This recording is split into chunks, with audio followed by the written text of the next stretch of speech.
নমস্কার। আমরা দেগঙ্গাতে পৌঁছলাম। দেগঙ্গা বিধানসভায় ভোট চলছে। ভোট অত্যন্ত শান্তিপূর্ণভাবে চলছে। গণতান্ত্রিক উৎসবে আজকে আমরা সবাই সামিল। প্রশাসনিক বন্ধুদের তৎপরতা চোখে পড়ার মতো। আমার বৃদ্ধ ভনিতা তারা ভোটের লাইনে দাঁড়িয়ে তাদের গণতান্ত্রিক অধিকার তারা প্রয়োগ করবেন। এটাই নিয়ম, এটাই গণতন্ত্রের। ক্যামেরাম্যান সুজিত ছবি করছে। প্রচুর মানুষ এখানে ভোট দিতে এসছেন। মায়েরা অত্যন্ত দায়িত্ব নিয়ে এই ভোট সকাল থেকে তারা আছেন, লাইনে দাঁড়িয়ে আছেন। অত্যন্ত কষ্ট করে, অত্যন্ত গরমের মধ্যে তারা দাঁড়িয়ে এই গণতান্ত্রিক অধিকার, ভোটাধিকার তারা প্রয়োগ করছেন। এই ভোটাধিকার প্রয়োগ আমাদের গণতান্ত্রিক কাজের মধ্যে পড়ে।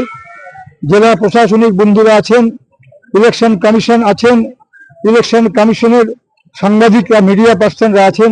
আমরা সারা দিন ধরে জেলা জুড়ে বিভিন্ন জায়গায়। নমস্কার। আমরা দেগঙ্গাতে পৌঁছলাম। দেগঙ্গা বিধানসভায় ভোট চলছে। ভোট অত্যন্ত শান্তিপূর্ণভাবে চলছে।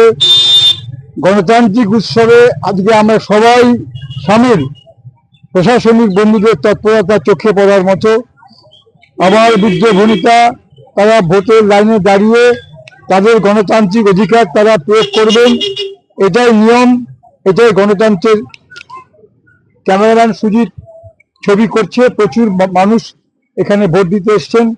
মায়েরা অত্যন্ত দায়িত্ব নিয়ে এই ভোট সকাল থেকে তারা আছেন, লাইনে দাঁড়িয়ে আছেন।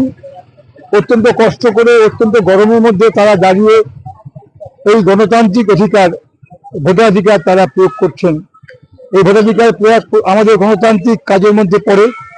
জেলা প্রশাসনিক বন্ধুরা আছেন, ইলেকশন কমিশন আছেন, ইলেকশন কমিশনের সাংবাদিকরা, মিডিয়া পার্সনরা আছেন। আমরা সারা দিন ধরে জেলা জুড়ে বিভিন্ন জায়গায়